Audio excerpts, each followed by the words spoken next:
Welcome to Toastmasters Beta Bay, where we feature speakers from San Francisco to Monterey. Public speaking, one of man's greatest fears. Or is it? You know, I think a lot of people actually have an amazing potential for public speaking, and they don't even realize it. And that's why Toastmasters is so great. Toastmasters, a nonprofit organization, helps you as a member work on your public speaking and leadership skills. And there's been many examples all across the world that show how great people really are at public speaking. They just need that little bit of help to nudge them along. Our first speaker tonight has been a Toastmaster for 2.5 years. She's currently holding a Advanced Leader Bronze and Advanced Communicator Bronze and is serving as a Division H Governor. She calls Speakeasy at Sun her home club and will be giving a speech from the Competent Communicator Manual number 4. Please join me in welcoming Sherrie Osborne.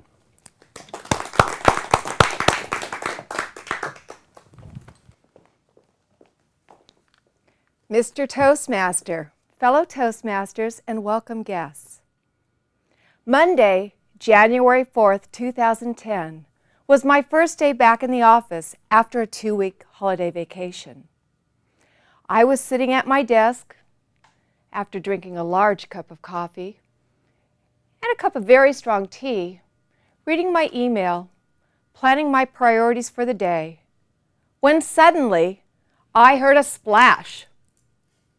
Now, there was no source of water in my office. The only water that I knew of was in my teacup. At first, I thought I spilled it. But as I looked down, I realized that what had happened was that my Palm Pilot, my Suicidal Palm Pilot, had attempted suicide. I looked at the keypad. The cell phone bars were fading rapidly. There was no signal, no life on the screen, no pulse. I pressed the power button, but nothing happened. I got some napkins out and attempted to dry it off, but to no avail.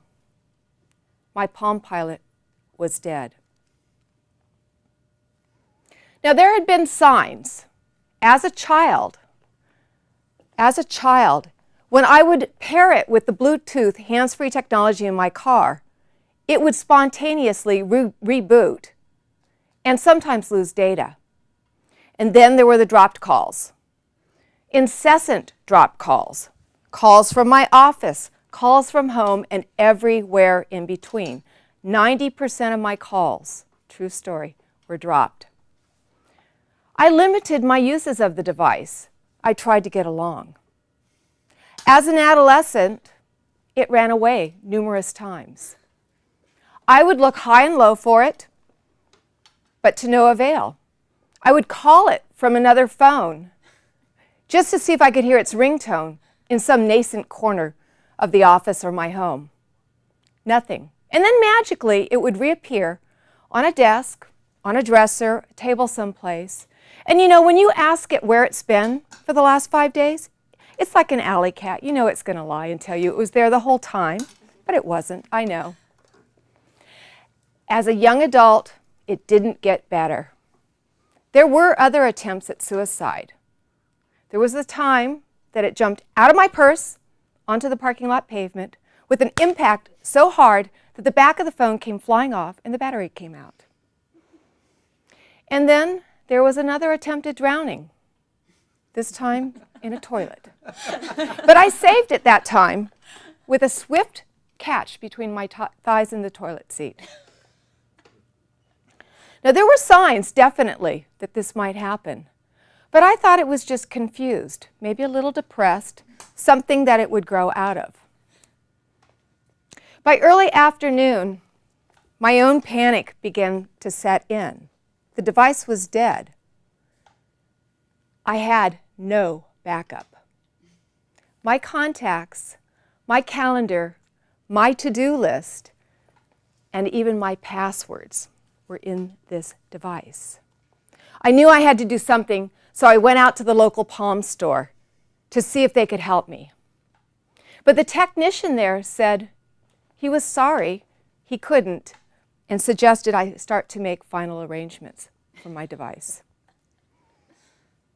By evening, reality had started to set in. And I started thinking about what kind of device I would purchase to replace this one.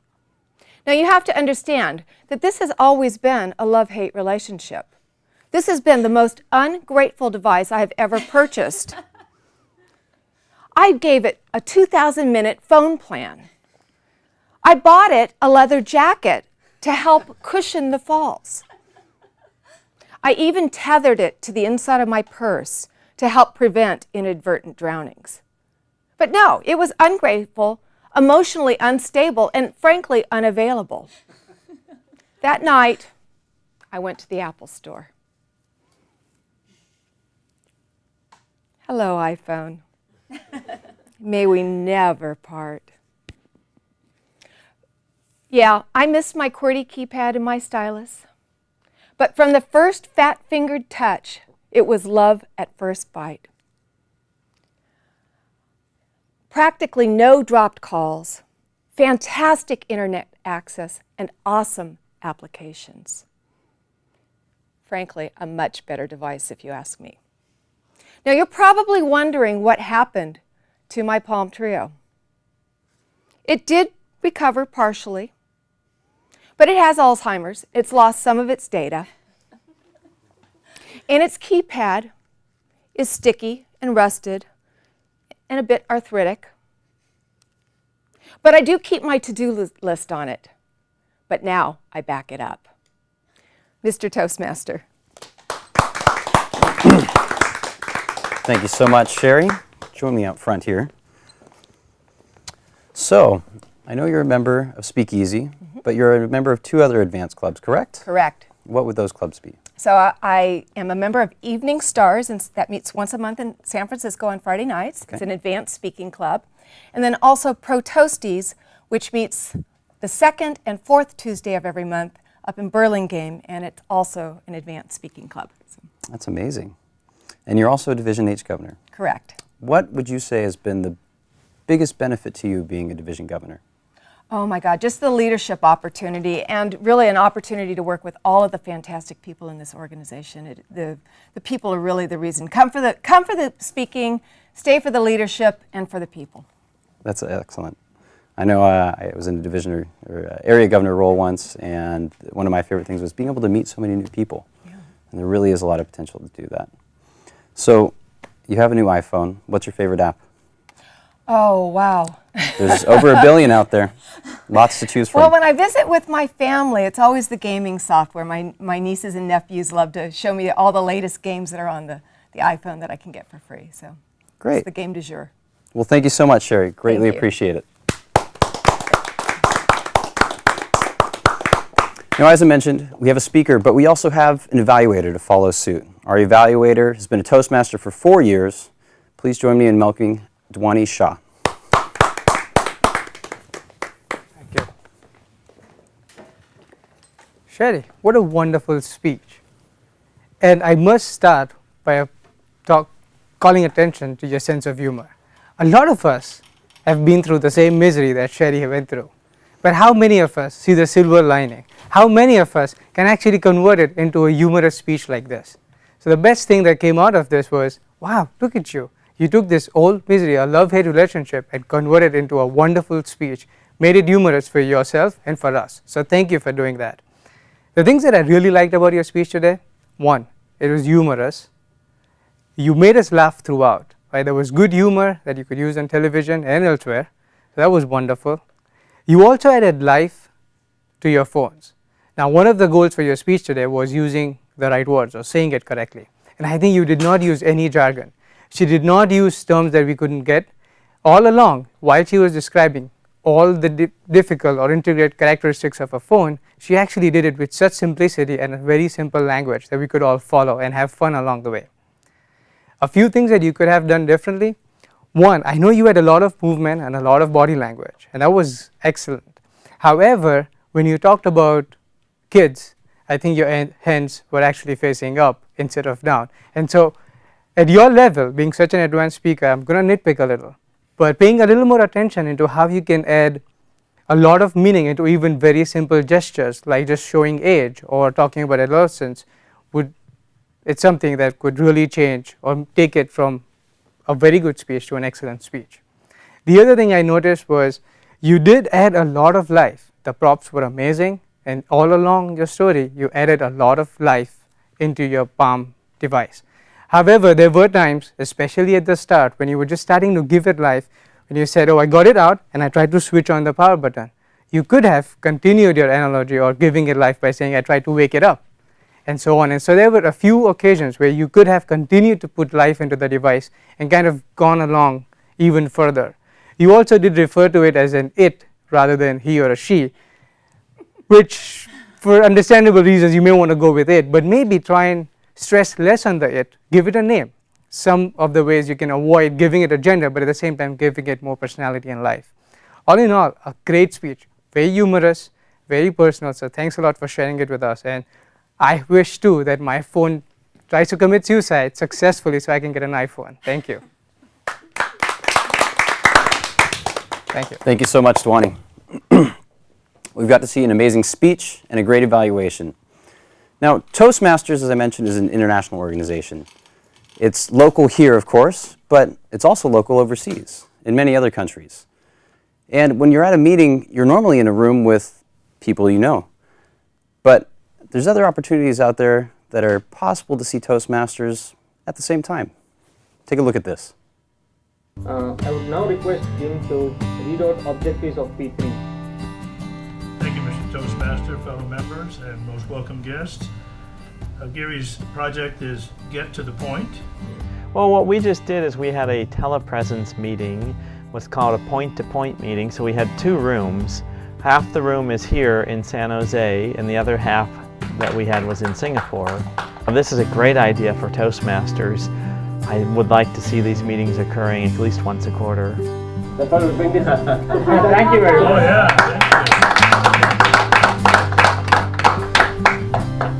You need very different skills than a normal face-to-face meeting. The eye contact, do you look at the person, do you look at the camera, moving your head forward or backward to emphasize or de-emphasize a point, using your hands, but you're sitting so you can't be up and walking around. So the way that we communicate and present is very different than when you're in front of an audience on a podium.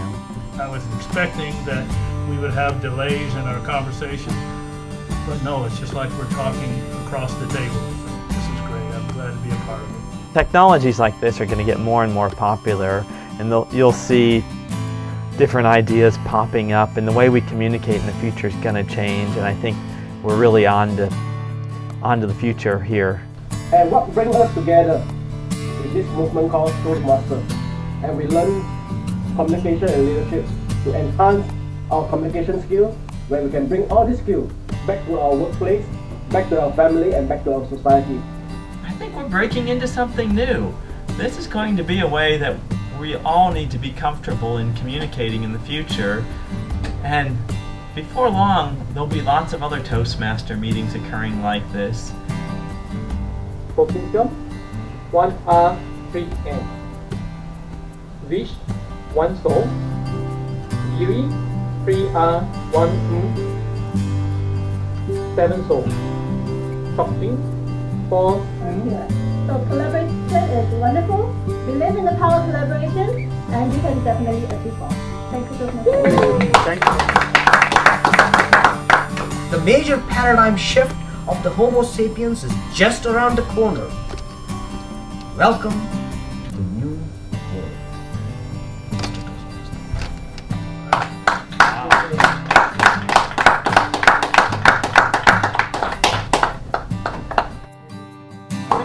Excellent. Thank you very much for attending. Thank you, everyone. Bye. It's good to see you. Have a good day.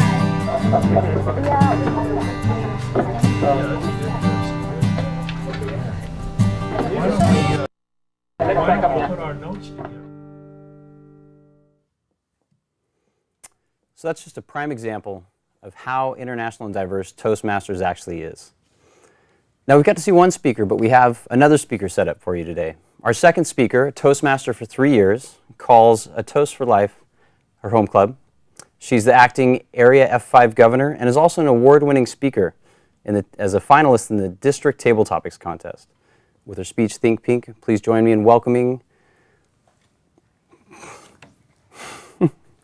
Kristyn Fredericks. Kristyn Fredericks.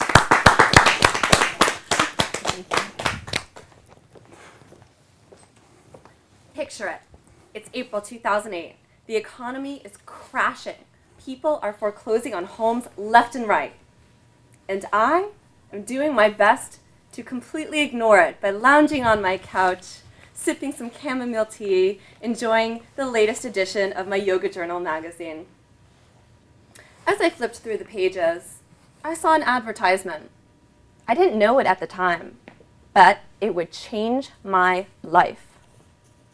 It was just a giant pink rectangle.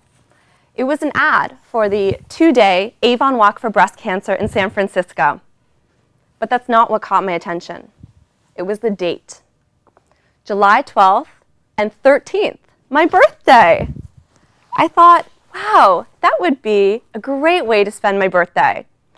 Doing something for a cause that I really believe in, getting some exercise by doing a walk, and maybe meeting a few new people. Being a child of the information age, naturally, the first thing I did was to Google it, and I found a surprising statistic. Every 3 minutes, a woman is diagnosed with a new form of invasive breast cancer. So in the time it takes me to give you my speech tonight, 2 women will have just found out that they have breast cancer, and their lives will never be the same again. I also visited the Avon Walk for Breast Cancer webpage. They urged, fight like a girl, come and join the walk. There was a quote from a former participant, someone who had participated in the walk the year before, and she said, "I walk because I can't walk away." Wow, that was really powerful. I walk because I can't walk away. And that was the moment I knew I had to do this walk. This was something I wanted to do. I didn't want to walk away. And so, to get myself very excited for it, I went out and bought a bright pink shirt. Now, my only hurdle was to recruit some girlfriends to do the walk with me, to raise the minimum amount needed to participate, $1,800, and then to do some training walks to get myself prepared. And over the next few months, I did just this. In fact, I not only raised the minimum, but exceeded it by far. So now the day of the walk comes, and I'm excited. It's a beautiful sunny day in Golden Gate Park, a rarity. And I'm with my girlfriends.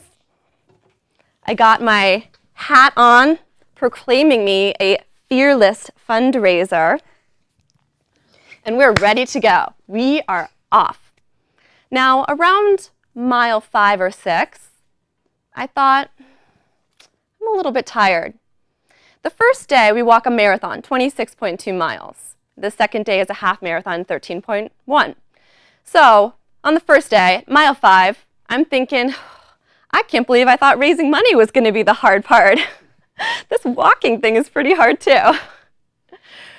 But my girlfriends were with me, and we all helped encourage each other, and we moved on. We continued with the walk. Now, around mile 20, I was really tired. I was hungry. I was cold. It was windy. The sun had gone away. I really needed to use the restroom, and I was just not feeling this walk anymore. I wanted to quit. I said to my girlfriends, you know, maybe this wasn't such a good idea. I'm just gonna, maybe they can drive me back to the base camp. But just as I was saying these thoughts, we turned a corner in Sausalito, and there was a woman standing there on the side of the road giving out bracelets. And I thought, how cool. Just standing there cheering people on. She said, "Thank you so much for walking. Thank you for supporting this amazing cause. Thank you, thank you, thank you." And I thought, wow, suddenly I had a renewed sense of energy and I was ready to press on again. And I felt so embarrassed and silly for putting my needs first, silly for feeling tired and hungry. Who am I to feel that when this woman had just literally been there to cheer us on? She didn't have any family who was doing the walk. She was just there to say thank you. And a little further down the road, there was someone else who was giving away these gorgeous pink necklaces. And again, I felt so excited. I was so surprised by the amount of support from the community. It was such an exciting feeling. As we wound down the final day, the first day, we ended up camping out at Christie Fields under the stars. I woke up the next morning to a view of the Golden Gate Bridge with fog. It was just beautiful, very inspirational. But as we started walking the second day, got a little tired again. And I thought, I know it's 40 miles, but man, this is a lot of walking. And I thought, okay, you know, I did the whole first day. Maybe my friends wouldn't mind if I gave up. We only had a few miles left, but I thought, you know, I did what I came here for, and how do I tell my friends that I think I'm going to sit this one out from here on out. I think I'm ready. Just as I reached to tap my friend on the shoulder, I saw beyond her 2 little girls and a father. The little girls were holding up a sign. It said, "Go, Mom, go. We are so proud of you." This is really touching to me. And this made it real for me why I walk. That's what I cannot walk away from. That is why I am walking. And that really stuck with me. Finally, we did cross the finish line. We made it, and we all held hands as we crossed, very proud that we made it together as a team, knowing none of us could have done it alone. As we crossed the finish line, it was such an empowering and truly amazing experience. I couldn't help but think back to that quote on their website, "Fight like a girl." Normally, that's very insulting to say that to somebody, very demeaning, but it had taken on new meaning for me, and it would never again be a negative.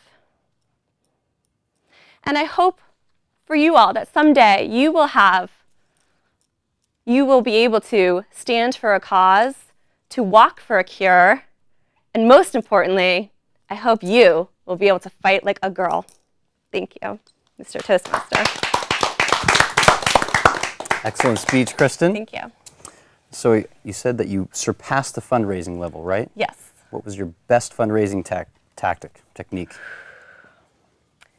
Well, mostly sent a lot of emails. Yeah? Yeah. Well, that's great. You have a lot of supportive friends and family. I do. It was tremendous to know so many people were supporting me. And you met a lot of great people, I would imagine, while you're on this? Yes, a lot of survivors who had amazing stories to tell.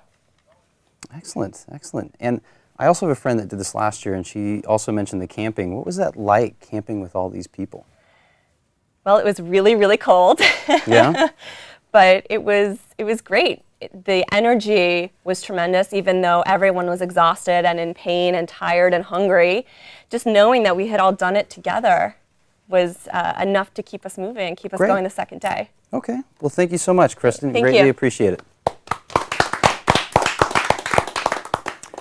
So along with this, we of course have another evaluator. Our next evaluator, an award-winning speaker, has been in Toastmasters for 3 years, and she calls Toasters R Us her home club. Please join me in welcoming Pallavi Padala. Thank you, Toastmaster, fellow members, honorable guests, and mainly Kristyn. Thanks for sharing a nice story with us. Kristyn's objective of her speech was to persuade with power. Did she persuade us with power? Yes, no? I think she did. She made sure that we won't forget her speech. Her title was Think Pink, and she reinforced with wearing a pink t-shirt, pink bracelets, cap with pink lettering and a pink bracelet. That was really good. You were really good in starting with a powerful statement. But I was kind of surprised. Crashing the economy was not a good thing to say, but you were so enthusiastic about saying that.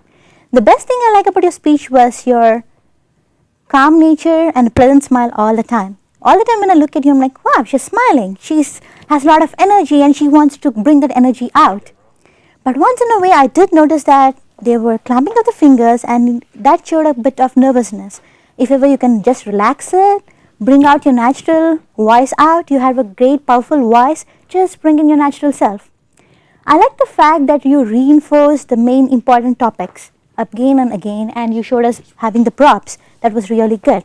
But what I would really like to suggest is maintain a bit more eye contact. This is persuading with power. So I want you to bring out the confidence and punch us with confidence, saying that yes, you should go for a walk. I enjoy that. Once again, it's a great speech and I'm looking forward again. Thank you so much, Pallavi.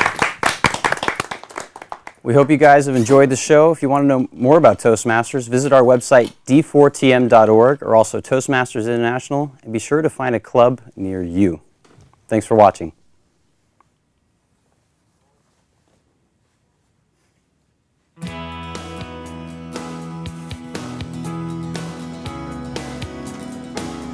Excellent job for the speech.